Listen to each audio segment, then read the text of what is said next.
All right. Hello, everyone, and welcome to this year's PRISM, our second PRISM of the series, which is really exciting, and with the incredible Kristina Wong, and I'm so excited. It just makes me so happy to be in the space with you. So happy. I am. I'm just so excited. But I just want to thank everyone who's here in the space. We created PRISM last year during the pandemic as a way to bring in artists and to really start investigating what different artists do locally, nationally, internationally. And, this prism for us is the spectrum of our theater, our artists, and the society that sustains them. And this is our second season with Prism. And Kristina, you are our second guest. And it's just, again, you're one of my favorite. And so it's just incredible. It's just such an honor that you are coming to speak to our students and just to have a conversation about your work, activism, solo performance, just so many things that you do. I mean, right now you're like, aren't you the dramaturg right now? I'm a dramaturg at South Coast Rep Right? Like for I play and a saw that. festival. I saw that yesterday Midway. and I was like, what does Kristina Wong not do? It's amazing. I was like, this is incredible. And you just got an award, right? Or you're A about nomination for a to Lortel. that is amazing. It's incredible. Um, I just want to give a quick thanks to everyone. A special thanks to Dean Bryant, Kate Shirley, of course, our chair, Catherine Noon, of course, our series speakers, our students that are in the space right now, and the Department of Theater, and everyone in the space. Just, again, thank you so much for being here. And just for everyone in the space, for best viewing practices, you might want to select speaker view if you're able. So please have your camera on so that way Kristina can see faces. At least wave. If you're driving, you can't, we understand, but at least for a moment so that Kristina knows that she can see people's faces and be like, oh, so, because it's hard for it's hard to talk to black boxes, y'all. So if we could see some of y'all, that would be amazing. But if you can't, we understand. Um, we'll leave a little room at the end. Or again, Kristina, if there are any questions, y'all could always put them in Sure. the chat and then we can pull them from the chat and Kristina can answer them and we can sort of dive into them. For everyone, please make sure that you're muted during the presentation. And this presentation is being recorded so that hopefully we can share with folks and people can continue learning from your work and from many other things. And so, again, thank you so much for being here in this space. Let me go with there we go, speaker. Yes, there we go. Hey, Yay! so Yay! Excellent. All right, Kristina, thank you so much for being in the space. This is one of my favorite PowerPoints because I love it. I'd love for you to, share who you are and share a little bit of your work with our students because sure. I look at you with awe because I see all that you have been able to do with so little, and it to me it exemplifies what we can do as artists. And then, but at the same time, you're doing all of this with this social justice. Um, so much of it in the back of the work that you do. And Thank you. so to me, you're such an impressive artist because I look at that and I'm like, I want our students to know that anyone is capable of doing this kind of work. It ain't easy, but you can do it. And I It's not think, easy, but yes. I'd love to take us through it. Hi, yes. everyone. Kristina Wong, she, her, hers. Currently located on Ohlone land at South Coast Rep, where I'm dramaturging a play of another solo artist. But I make my home in Koreatown, Los Angeles, and I'm originally from San Francisco, California. I am a third generation Chinese American, meaning I at least count that as my grandparents immigrated from China. One of my grandfathers was a teenager when he came over. The first kind of artist who does anything like this in my family. And I'm just going to take us through about 22 years of my professional work in about 50 minutes. So or less. So let's see. So this is what I like to call the rules of Wong. And it's sort of, I've sort of learned from piece to piece what it is I care about and how to put that into work. So one sort of rule I like think about as an artist is if I can't get an audience, trap an audience. And so this a lot comes from, I went to UCLA I was not a theater major, but I very much was interested in becoming a live performer. I had also been introduced to activism and began to develop a vocabulary for identifying things that I had for a long time sort of swallowed and accepted as is, accepted what we call microaggressions now, but there was no language around that then. um, Even macroaggression, just very racist or sexist things that I had encountered, big and small, I had just sort of accepted and didn't really understand what a livelihood as an artist could look like coming out of school in the 90s. It didn't really seem like there was a lot available, and I would be put at the mercy of a lot of other people choosing me and allowing me to work, and I didn't like that. And so I had thought, okay, in the late 90s, the internet was when we dialed, we this is when I was in college, we used our landlines, that those are phones connected to your home, to call the internet with AOL or whatever. And I had noticed that when I would do a then Yahoo search, because Google wasn't even a big deal, for Asian women, what would I find? Any guesses, anyone? Mm. Pornography, pornography, pornography. And so this was the first project I did out of college. This is what happens when you look for something like Asian women, at least in the late 90s, you'd find a mail order bride website or pornography. And this is how the internet seemed to be organized, especially in terms of race. Like if you looked up Latino women, you would not find a political website, Latino Women Strong. It usually is a pornography site. And any kind of actually ethnicity and woman, you'd find pornography. So, as my senior project in the World Arts and Cultures department, which I graduated from at UCLA, we could have make any kind of performance or piece or senior project we wanted. And I had thought I could make an ephemeral theater piece, make all my friends show up, do something on stage, and that's it. Or I could make something that has this longer engagement. I could actually trap an audience who I want to engage, the people who I don't want to meet in a live theater space, perverts, right? And so, so I created this fake mail order bride website. It's very sophomore humor. I would like to think I've become more sophisticated since then, but this was a big deal. This is pre-social media. This is when people actually would kind of check out websites and go check out stuff on the web. And I, at one point, if you looked for mail order bride on Yahoo, it was in the top 10 of searches. And this was a big thing for me because I wasn't back then, only 22 years ago. When you had interactions with people, they tended to happen in real time, not asynchronously, which is how most of our interactions happen now. Like if you're talking about somebody or looking at their vacation photos, you're actually sitting with them looking at their vacation photos. You're not up in bed at 3 a.m. with insomnia, looking at someone from high school.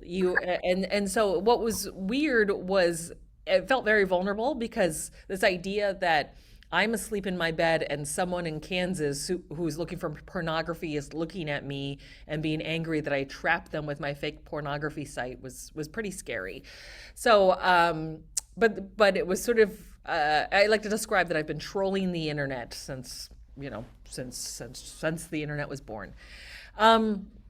So I graduate with a degree in English and World Arts and Cultures, and I'm like, I want to be a performance artist. And I create, so the rule of Wong 2 was always show up when you're not invited. I make my very first solo theater show, which is very different than the tone of BigBadChineseMama.com, is this piece called Miss Chinatown Second Runner Up. If you look at it, there's projections. It was everything I thought a performance art piece was. There's a giant vagina coming down from the rafters. I'm telling little stories about puberty and coming of age as a Chinese American woman and having very little access to knowledge around my own body. And I reach into the bloody vagina and I crown myself Miss Chinatown. And Miss Chinatown is a beauty pageant that happens in diasporic Chinese American communities around the world. And I do this performance, a limited finite number of people show up and I can't get it produced anywhere else because I am 23 years old, and people are not clamoring to give a 23-year-old they've never heard of a show where she bleeds all over her self and a fake vagina on their stage. So this goes back to, well, I don't like this idea that I work so hard to put on a show, and then what friends can afford and make the time in their calendar to come are the only ones who get to experience this. This is pre YouTube and pre, in terms of getting my voice out there. So I start to show up as a cartoon version of this character named Fanny Wong, the former Miss Chinatown second runner up, and I smoking a cigar. And I show up and I crash the Miss Chinatown pageant. I show up at all the places where the actual Miss Chinatown court is, and I let me sign an autograph for you, baby. Let me sign an autograph. Let me give you a little kiss. Let me give you a hug. So I'm like this is very different than the show that I had made at Highways Performance Space, but it was, for me, it was giving myself permission to both blur this idea of what performance could be. And I'm not the first person to do this. There's histories of people who crashed beauty pageants and stuff like this. But for me, it was playing with a certain comfort, right? Because most people, when they think about experiencing performance, there's a sort of consent. I bought a ticket and I consent to have an experience where I'm not going to be harmed, but I will be moved, right? And I was really interested in sort of what is that blurry space in the in-between. And one sort of thing that was interesting to me about this performance is showing up as Fanny Wong is at the time there were events 20 years ago that would honor up and coming Asian American stars, but I look at who they were and I'm like, this is so sad. It's the same like 3 people of who were on a show that was canceled being honored, and I was like, what if Fanny could be, rather than wait for all these, like, wait to be cast in a TV show or a movie and win awards and what if I just play the version of a celebrity, because we're clearly celebrity obsessed and we're short on Asian American celebrities. So Fanny would basically push her way through red carpet lines, and here I am taking photos for the press, and these pictures end up in Getty Images, they end up in stock photo things. So to me, this is the performance of being in LA. Here's one of the images as it turned up on Wire Image. That's D-Lo, who's a trans comedian.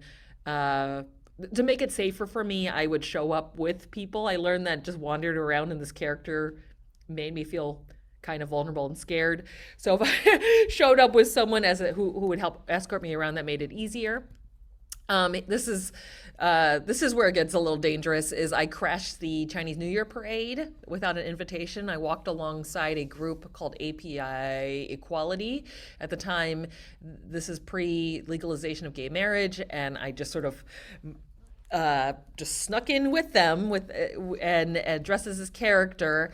If you look at this photo behind me, that's the actual Miss Chinatown court, and the woman with the red ribbon on her chest, she's actually screaming, "Take your sash off." That man in a suit has tried to chase me to take the sash off. I pose for that photo, and then I'm literally running through the streets of Chinatown, and that woman screams, "You are all ejected from next year's parade." And she means the entire API Equality group. So these are like PFLAG parents, all these people who had nothing to do with me. And so this is where some of the stuff I do gets very messy, right? Like for me, the whole art of this is how I disrupt real, quote unquote, real life, real fake life, because to me, pageants are like real fake life.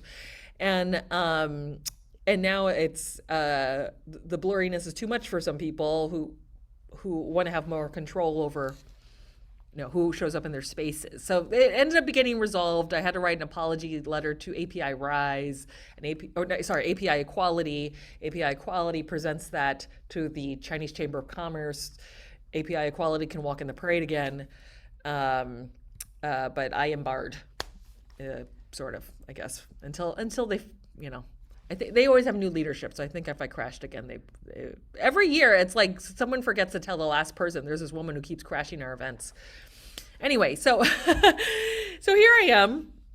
Rule number 3: play with the elephant in the room and talk about what's not being spoken. So I made a few stabs at trying to play with theater in addition to playing with work that was not in theaters. And I was like, I want to make the next great solo show, and I want to be able to make a living doing it. At this point, I'm really scraping by as an artist, trying to create projects, figure out how to get anybody to recognize that it's worth compensating. And I have some bright, crazy idea one day that I'm going to do a show that will be very tourable because it will address what nobody's talking about. And it will address depression and suicide among Asian American women. Asian American women, around 2005, statistically, a study had come out saying had some of the highest rates of depression and suicide in this country. One of the things that sort of compelled me to explore this issue was my own mental health, which at the time I was in denial it was really about me.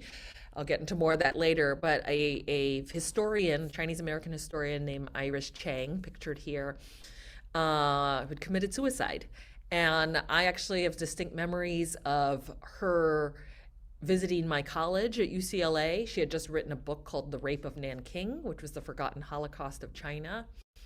And it seemed like it was a very traumatizing historical event to write about, right? She writes about Japanese imperial soldiers who were just completely brutal, raping and killing Chinese nationals. And I could see this trauma she's describing, what she had to research for her book. And I remember she distinctly says in this moment, she's been a lot of her books talk about really tragic things, almost to the point that she becomes sort of the go-to to every publisher, like, oh, maybe Iris Chang will write this book.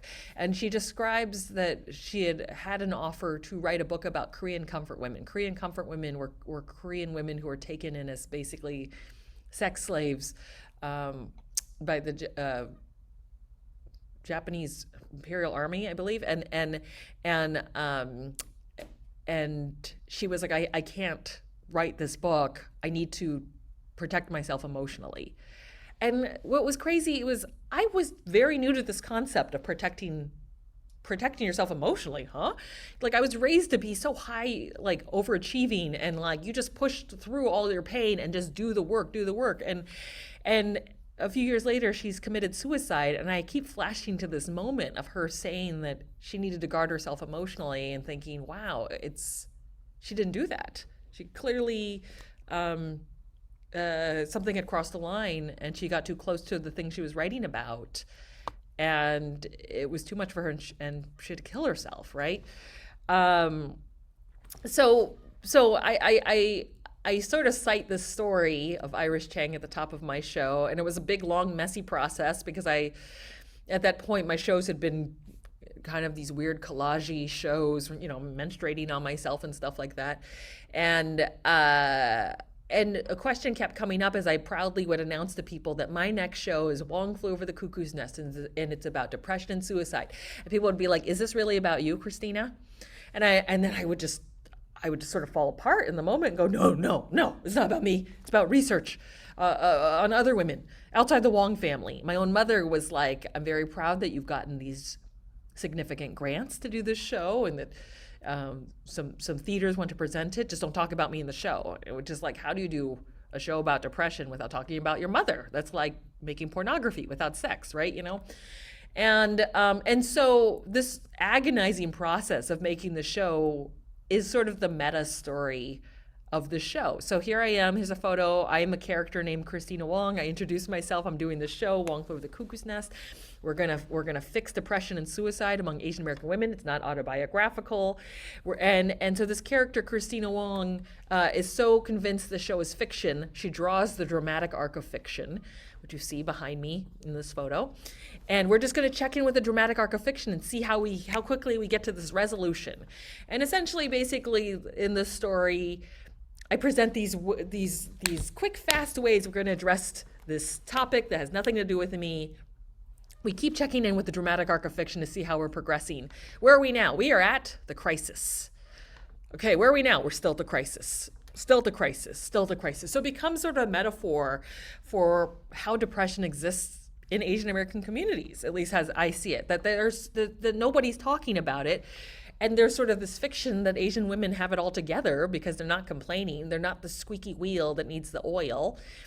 And this the plot of the show is who's going to save our narrator Kristina to get us to the end of the show, essentially. I went I started knitting a lot because I had no idea how to. I was just having a one long nervous breakdown trying to create the show, and I would find myself knitting because the process of writing the show felt like it was going nowhere. But if I knit, a few minutes would go by, and at least I would progress along that, and that made its way into the show. So my costume is unraveling. The set is full of yarn. There's all this unraveling knitting, unfinished knitting in the show. I toured that show on and off for 8 years. And I can tell you, it took like 2 years of me working it out after the premiere to finally get a place where it felt like a somewhat funny show and wasn't completely tearing me apart. And I learned over the course of these on and off 8 years of touring the show that there's a reason why theater is live and theater should close eventually, because it's not healthy to carry a narrative in your body, especially when you are sharing the same name as the character in the show for that long. And so I found myself, so here are some smaller projects, like trying to find ways to sort of escape the show, which toured a lot, created a livelihood for me as an artist, but was also kind of killing me on the inside to constantly do. So this is a sort of a jokey rule. It's okay to sexually harass famous Asian American men because what you're actually doing is empowering and reversing the emasculation of Asian men. Or more specifically, it may not be a stage, but how you can make it a stage. So I found myself just like doing kind of stunts as I was trying to figure out, what is my next move? What is my next move? What is my next move? How do I get the hell out of the show? Do I just stop doing theater? Do I go get a job? Do I go to graduate school? What do I do? So I to sort of like lighten the load of heaviness in my life, I started to just show up at places where basketball player Jeremy Lin was, with these really kind of crude signs. I showed up in the spirit of Fanny Wong, my former Miss Chinatown character. I would show up at film festivals. This made the news, dressed as his bride. A lot of this was me playing out my anxieties of being, at that point, a woman in my 30s with no marriage prospects. I felt like Peter Pan, like I won't grow up, I won't grow up. But and rather than sort of sit with anxiety that like my whole life was passing me by and I had chose the arts, but I can't seem to grow as an artist, and I'm stuck to the show. My show began to feel like a dead end job, that I could just play out these anxieties of being a lonely woman out loud. So this is an example of a Kickstarter campaign I did, which did not get funded. I was trying to raise $5,400 to buy 2 courtside tickets for the Lakers game, because at that point Jeremy Lin was playing for the Lakers. And basically the whole Kickstarter is a ridiculous premise that if you contribute to this, you get an invite to our wedding. The idea is it takes money to marry money, and I will buy those 2 courtside tickets for the Lakers. I will show up dressed as a bride. Jeremy will fall in love with me, propose to me, and I'll get married and have babies already. So this is pre-Me Too. I feel differently about this project now than I did then. Then it was hilarious to me and maybe a few people. But anyway, I also started to write clickbait essays, and this one, so I wrote a clickbait essay. I don't have a photo of it, but for XOJ, and I got paid $50. And they asked me to write an essay about yellow fever, which is the phenomenon of white men who date only Asian women. And I was like, oh, I already did Big Bad Chinese Mama in like 2000. But anyway, I wrote this essay, and like it revived my entire career.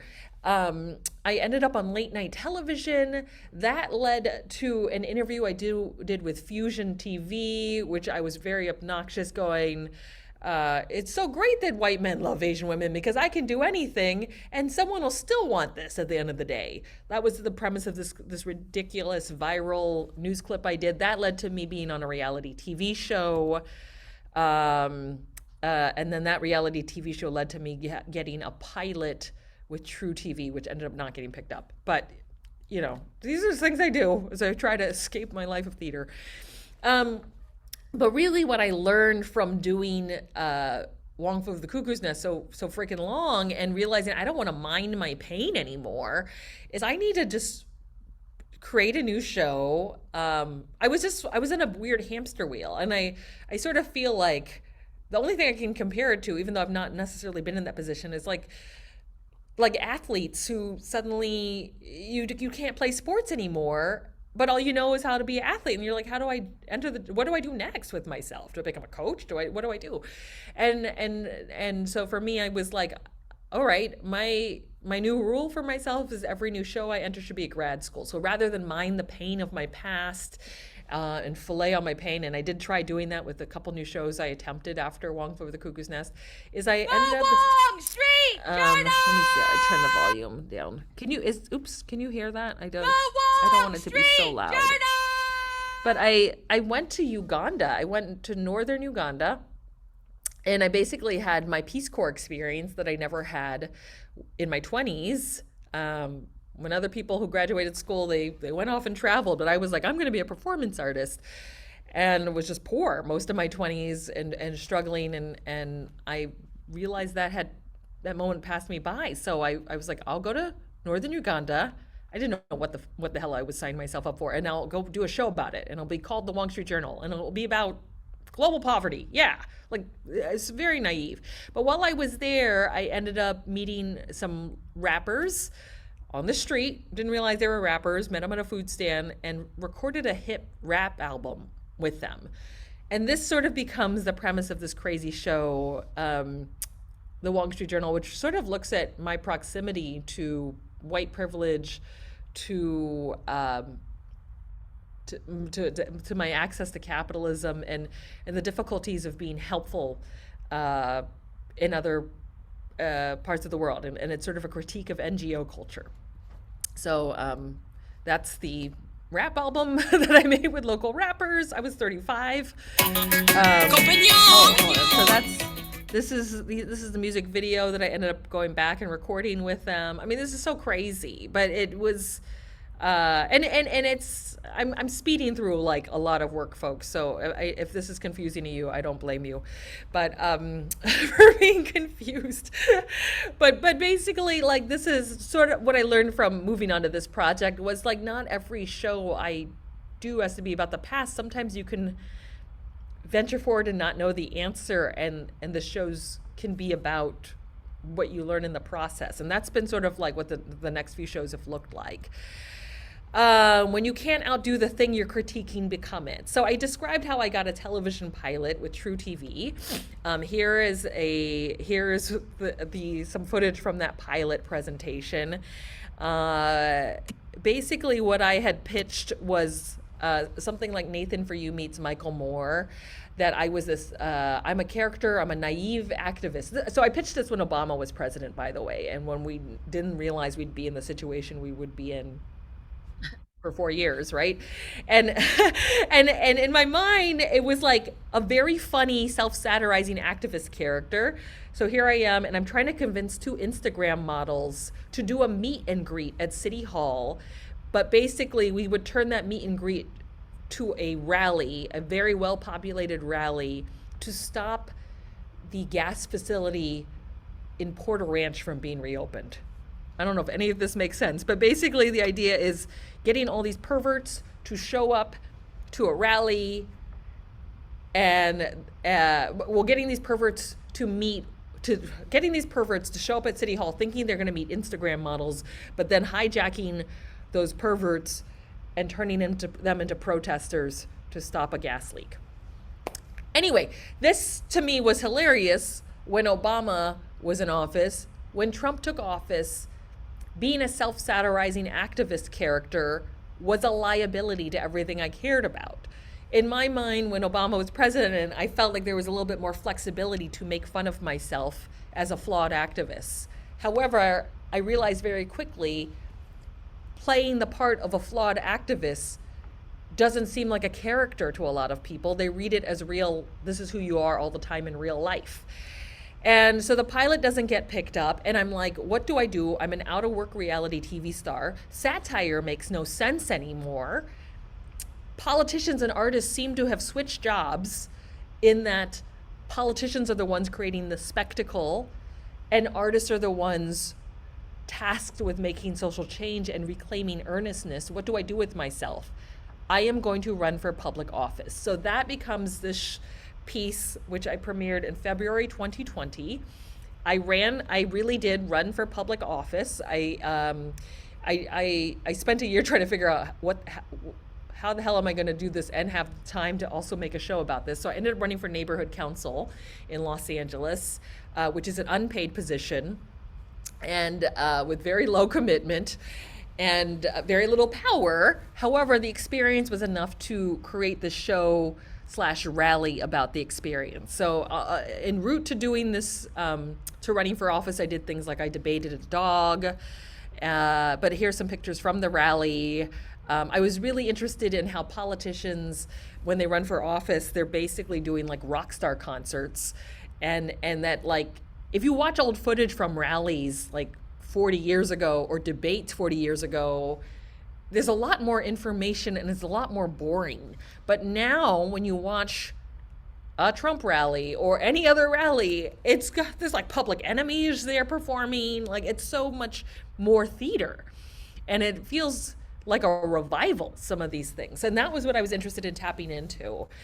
So here I am singing like Elvis with like an Elvis cape. And like my last show, the Wong Street Journal, if you look at the set pieces, I decided to sew my own set pieces, which has become more and more my aesthetic in the last few years. It sort of adds a charm to my sets and to my storyline, to see like crazy Kristina about to tell a very self-skewering story, but seeing the fabric sets, I feel like, makes me a little bit more likable. Here I am, a gallery in Chinatown let me use the back room as a campaign office, and so I have stuff set up. So I have a lot of haters. This is rule 7. Like I said, I've been trolling the internet for 22 years. Starting with bigaboutchinesemama.com, and I get a lot of haters. And what is my tactic around working with them? Well, there's a great quote from the American philosopher Willow Smith: shake it off, keep your head up, I know I'll be fine. Welcome to Radical So Cram School. We're going to learn about this happened, or a lot of these projects overlap. So I did a project. This is where, when I describe satire doesn't make sense to everybody. I did a project called Radical Cram School, where I'm trying to teach social justice to young Asian American kids. Now look, this is sort of me making fun of Girl Scout groups, right? And we're wearing berets. In this particular first episode of our first season, I'm showing them pictures of Harvey Weinstein and Woody Allen, and I'm like, I'm trying to gauge how well you know the patriarchy. And so in this clip, Liberty here describes. So this guy was in the pool. She describes basically, and this is not scripted. This child, Liberty, says there's something about white people, and she rolls her eyes. Now this leads to this moment. Alex Jones of InfoWars is a right-wing radio host. If you don't know Alex Jones, lucky, good for you. He runs a story saying this is the most shockingly racist video you've ever seen, because clearly he's never watched his own shows, right? Like, and I'm, basically he's comparing me wearing the beret to me being a pro-communist. To me, I'm like, I didn't know me wearing a beret is communist, but this is what happens. Is I think I'm satirizing activists, and I'm tongue-in-cheeking, lovingly embracing activism by both teaching it, but also kind of over the top, showing how, maybe it's very California humor. Who knows? But the point is, I am being like smeared all over these right-wing media sites. And I'm getting death threats and rape threats, and some of these trolls go through all my videos. They go through 12 years of videos on YouTube, and they strategically downvote all these videos. I'm not going to read these out loud, but these are all kind of comments that I had to go through. So, it was scary. It was like and some of them, they were actually calling my commercial agent, and they were calling my arts manager and asking them and telling them to drop me as a client. This is terrifying, right? This is not what I signed up for. And it was this moment where, like, do we just take this down? Like, they really just want to destroy me. And I have to go, okay, I'm a comedian, I'm an artist. What is the approach here, right? Like, it's not to reasonably come back at them and go, hey, Hey, I know you want to kill me. Hey, that's not it. It's not to take my work down, right? Because this is not my audience anyway. So we did this as a response. I won't say that it reversed all the hate that I got, but it did make me feel better because I took control over the situation and did not show weakness. But I made this backdrop, Infowarts, and I was like, I'm Alex Jonestown, and here's a response video to the response videos on Radical Cram School. So you can look for that if you want. It doesn't have as many views as some of these right wingers who got a lot of hits making fun of my video, but I felt like it took a lot of deep breaths and then saying, okay, let's respond to this, and let's try to respond to this with humor and not show that they won, basically.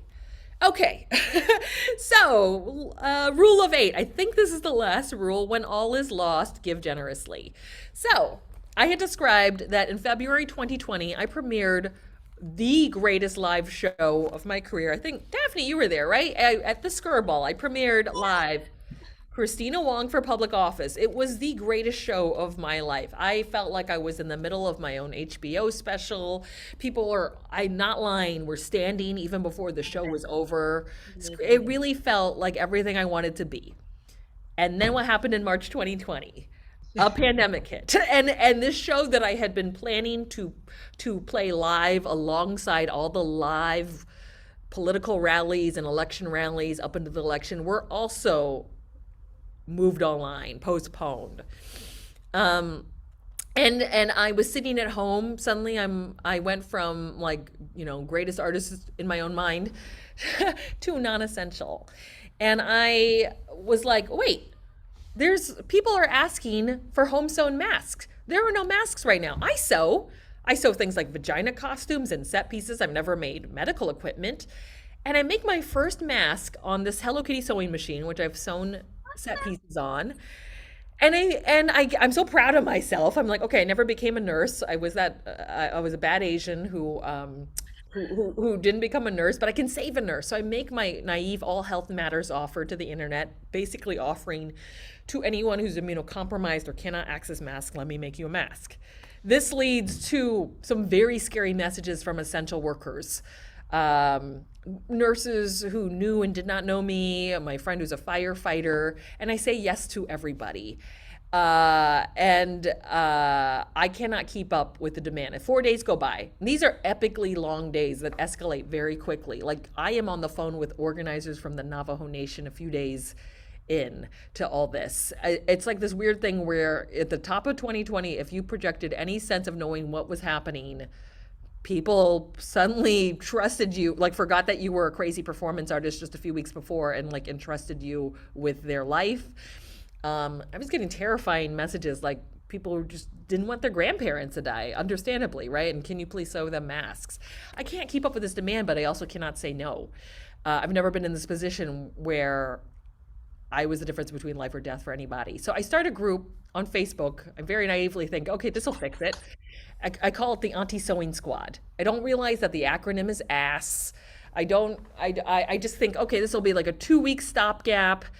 We'll just sew masks for a few weeks until the good old government, this is before masks become a political divisive thing. And we'll just sew masks for a couple weeks, and that'll be good. I recruit my mother's friends, anyone who can sew, I find them. And this is the thing, is we're used to a supply chain being very linear. You press a few buttons on Amazon, something shows up at your door. This is what the Auntie Sewing Squad supply chain looks like, because it's crazy because no stores open. There's an elastic shortage. We can't we're scared to leave our houses. So I end up going from starting a Facebook group to now suddenly coordinate how to run a remote factory. Our little group that was supposed to be 2 weeks old or long grows to 800 aunties across 33 states. We go on for 17 months. We have a mission statement that we start to have to write down because people are so confused how to approach us. We end up distributing 350,000 masks across the country to vulnerable communities. We switch our focus from everybody who needs a mask to we need to find the people who have huge access issues, who are not able to access healthcare, clean water, um, healthcare, these kind of things. And we ended up doing 8. Some of this needs to be updated. 8 relief vehicles to the Navajo Nation, a country locked within a country. We have a book out. And then this becomes a subject of my newest show off Broadway, which just premiered in the fall. And I am up for a Lortel Award. So crazy. Life is crazy, folks. Called Kristina Wong Sweatshop Overlord. And that premiered at New York Theater Workshop. And this is a slightly older slideshow, so I don't have it. But anyway, the group retired 17 months later, and I'm speeding through what a lot of that group was to run it, but we have some time. But basically, it's talking about the show sort of traces this journey of being this unintentional sort of war general. I felt like I was leading an army, but the army was a bunch of aunties with sewing machines, and it felt like I was running a shadow FEMA. So that is the story of Kristina Wong Sweatshop Overlord, my latest solo work. This is, yeah, I'm sorry. This is, I don't know if this is confusing, but anyway, that's the 22 years of work in 45 minutes. That's where I am right now. Any questions? Thank you, Cole. Thank you, Mary, for the emoji. Thank you, Wendelin. Yay. Kristina, thank you so much. I mean, first of all, again, thank you for even being like, it's just such a fantastic example of like what you can do, and like the unexpectedness of like stepping into a space and then all of a sudden like, oh, and then all of a sudden like, oh, this, you're doing something for someone else, and then all of a sudden this becomes also a show, which is again like incredible in its own self. And then for more people to then understand what happened, and for more people to then learn, and also as a reminder, right? Because now you have a show too that someone can pick up, can read, learn about, and they get the PDF for me. Yes, it's not published yet, but the book they can read. The book is written by all the aunties, but the script itself is not yet published. But yeah, I mean, I did say during the pandemic, this is crazy, because I looked around, it was like, so I have this nickname, Overlord, in the group because I looked around at our first volunteers and they were all Asian women. And I was like, this is not just because my social circle has brought me to just Asian women. It's because a lot of Asian women know how to sew because our grandparents and parents worked in laundries and did garment work. And this is this very, very strange irony that in this moment we are the face of the enemy. We are the target of violence in this age of COVID, but we're also sewing all these masks for people and doing invisible labor, and we risk this labor being taken advantage of more. So much of running Auntie Sewing Squad was not just let's sew masks, but let's teach people how to respect this labor. Let's help people understand that while you are used to pressing a few buttons on Amazon and something shows up at your door in 24 hours, when you ask us for this, we have to find these materials. We risk our lives to go to the post office to ship it, but we also are doing racial solidarity work here. And that to me, like, as I looked at what the news was mostly covering, which was covering whatever the hell Trump was saying and covering all this tragedy and death and look at all these Asians being killed, that I was like, I hope history also remembers that we stepped up and did this, that we weren't just people being killed and hurt and targets of violence, or people who were spreading the virus, right? Quote unquote, spreading the virus. And so I just remember saying at the top of this, if there's a museum display that remembers this moment in history, can there just be a little footnote that remembers that Asian American women stepped up and did this labor? Now, our group is not just Asian American women, but there was a lot of us at the beginning. And I kind of got my wish, except I had to make my own archive and document my own archive. And this is usually how it goes, unfortunately, is like, I think, sometimes artists or young people dream of being recorded in a history, and it's like, you're gonna have to record yourself, because if you rely on some bigger power to get the story right, they're not gonna get the story right. So, yeah, it's been a strange, wild two years and a few months. I can't wait to see where where it goes. I am hoping, keeping my fingers crossed, that you are going to be opening it here in LA, the show. Yeah, there should be an announcement coming soon from us. I know, I can't wait. Southern California. I can't say it until they say it, but yeah. I hope so. I hope so. I mean, I heard, and I'm hoping that what I heard is going to be true. For questions, because literally I'll take my whole class next semester to it. Oh, I would love that. I would love that. It'd be incredible. I'd love to open up for questions if anyone has any questions. Yes, Wendelin, please. Hi, I'm Wendelin. Hi, Wendelin. Hi, I'm class of 2017 from LMU. And first I want to say thank you so much for your presentation. Oh, you're welcome. It was really inspiring to learn more about this. I feel like I'm at an age right now where I want to get more into performance art. And like you were talking about, not waiting for other people to give you opportunities, but taking them on your own. And I was just curious, something I heard you repeat over your last several years of this work is being able to produce in interesting spaces, right? The unlikely spaces, like it wasn't a festival, but like the parade and things like that.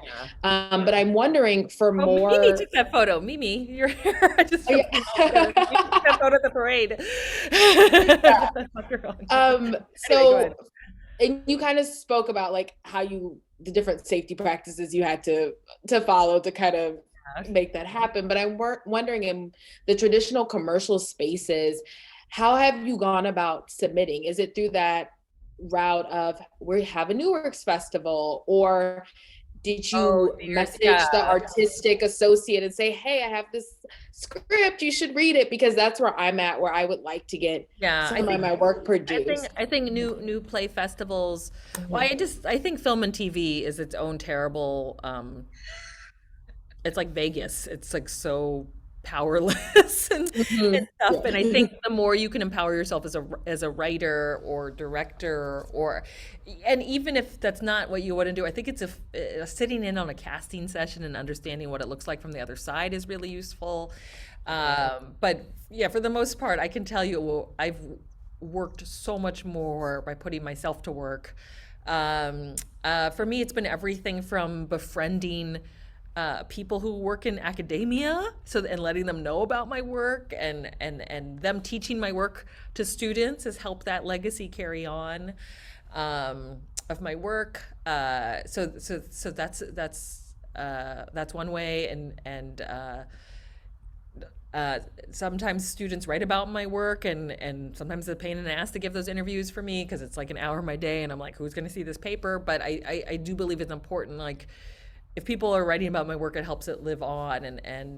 But I do think, new play work, festivals, being in workshops, just being present in the theater community, attending panels, asking questions.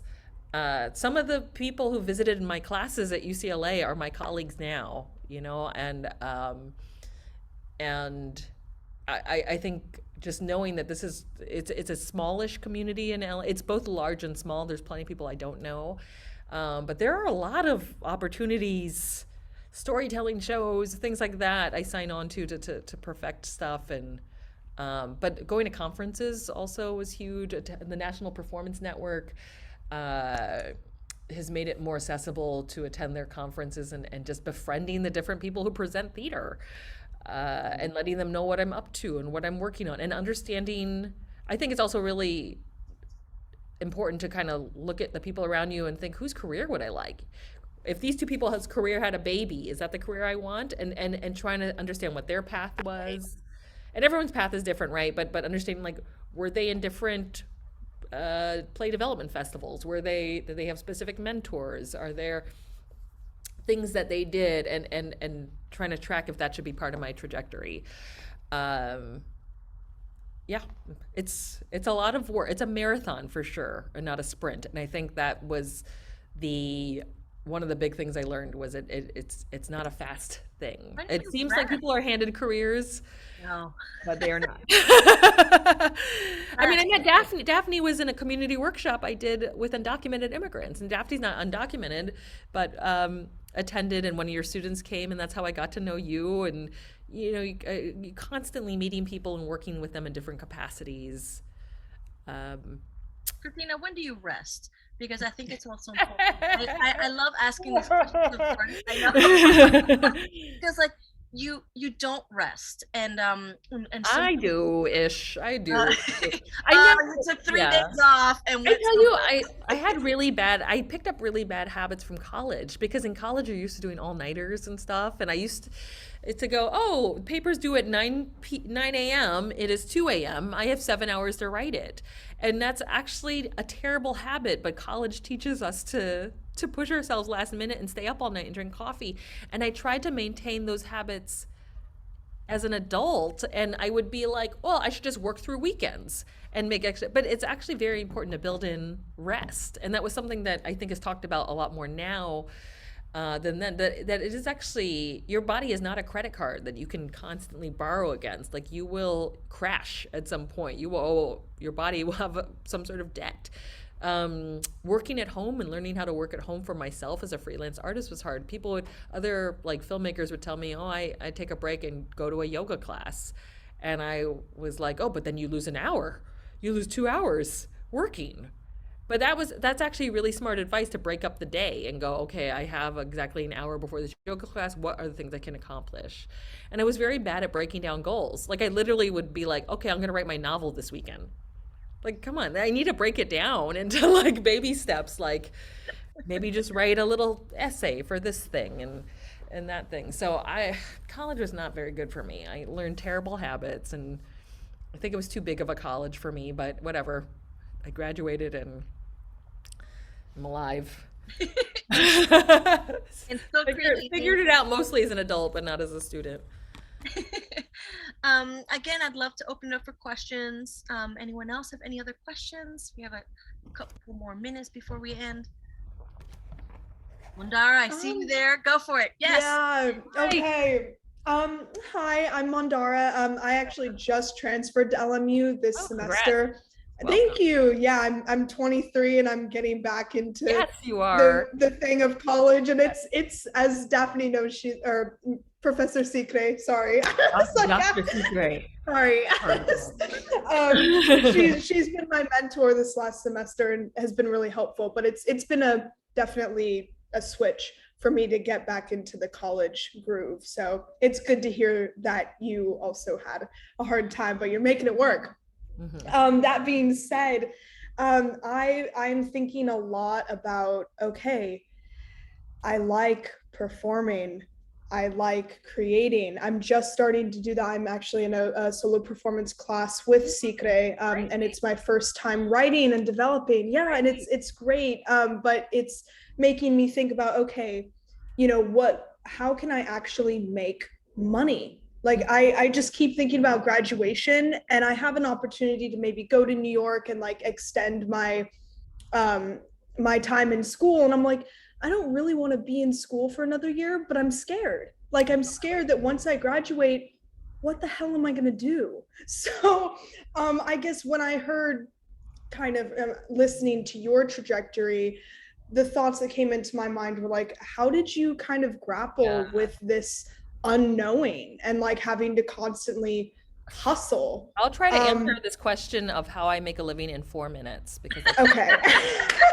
this can be its own like 5-hour thing, but totally. Actually just only this year, I'm 43 now, I'm finally being forced to join Actors Equity. So I have made a living this whole time without doing a lot of traditional film or TV work, and without being part of a union. And so a lot of my early gigs with Big Bad Chinese Mama, my website, basically I looked at what I tried to get as many professors as possible to teach it.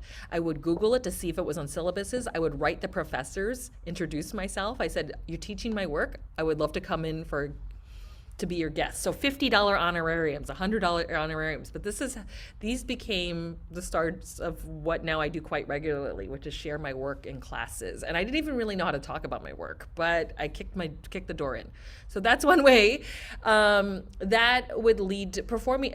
Schools have support for shows. Now Now, there's certain shows that are harder to present than others, and so I always say to artists, if there's a lecture demo version of what you do, which is sort of what I showed you, have that. Every artist should have sort of a talk in their back pocket, or what is your big message in your back pocket. And so I do a lot of lectures as well. I have a whole lecture on reality television and performance art and the reclamation of earnestness.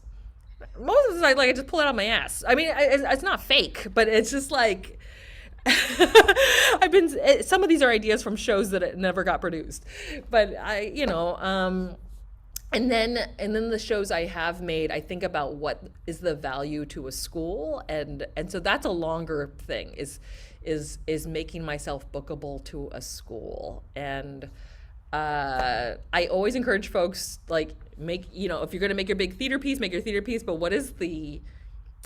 put it up in 30 minutes with not optimal theater that you can present, and what is the value it has to curriculum. And I've also worked with nonprofits and been their speaker at their event. But I think, to think about what it is that you have to offer the market, using these capitalist words, and is it I was asked to speak about how to be more compelling on Zoom to a state, and I was like, excuse me, I'm new to Zoom too.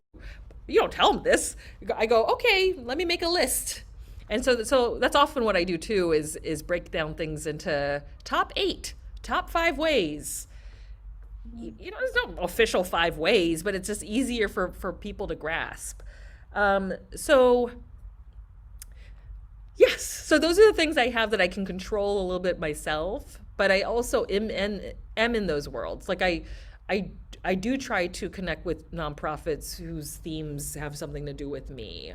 I feel like there are a lot of actors in, like, the film world that they sort of see it as a cash cow, but I actually have relationships with, like, organizations that deal with domestic violence or mental health, right? Like I do try to remember the names of folks and have friendships and relationships with them, and to not treat it as a marketplace, which I've witnessed other actor types do when they want to try to make money that way. And I feel like this is where I don't see it working.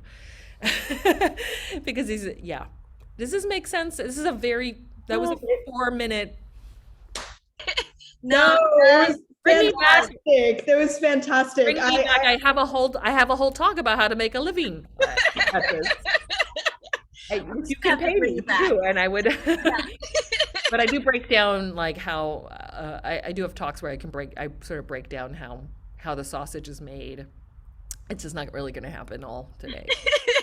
No, but thank you for that. That gave me something to chew on. So thank you for that. Yeah, and I think being clear that in these situations that you are going to be able to name some back pocket things that you have, versus, like, hope that a nonprofit goes up to you and say, hey, Mandara, do you have 20 minutes about domestic violence that you can share? Like, just sort of have offerings of. And I see lots of folks that they it's not like they work every day, but they begin to offer it on their website or whatever, or say flexibly that you offer it even if you've never done it before. Like, I have keynote speeches about blah blah blah, and I've learned that over the years I end up recycling a lot of material. Keep it all. I keep everything. Yeah. I keep everything. Keep it all. Keep it all. And I just cut and paste paragraphs and stuff. Thank you. Yes, thank you. Thank you so much. Good luck, everybody. Mimi, where are you, Mimi? Mimi gave me our old apartment. I'm in West LA many years ago out of college. So I'm very grateful for that, because I would have. Amazing work for us. Everyone speaks very highly of Mimi consistently. Oh, thank you. Again, Kristina, thank you so much for being in the space with us, for giving an hour of your time. You're working, you stepped out of what you're doing, and you came to do this, and I can't thank you enough. Again, thank you so much. I just want everyone, let's just be, unmute ourselves and just clap and just say thank you. Good luck, everybody. It's a long journey. I hope everyone has a great day, a great Friday, and a great weekend. Good luck with the work you're doing right now, this festival. I can't wait. Yeah. And thank you so much, everyone. Bye-bye. Bye-bye, everybody. Bye.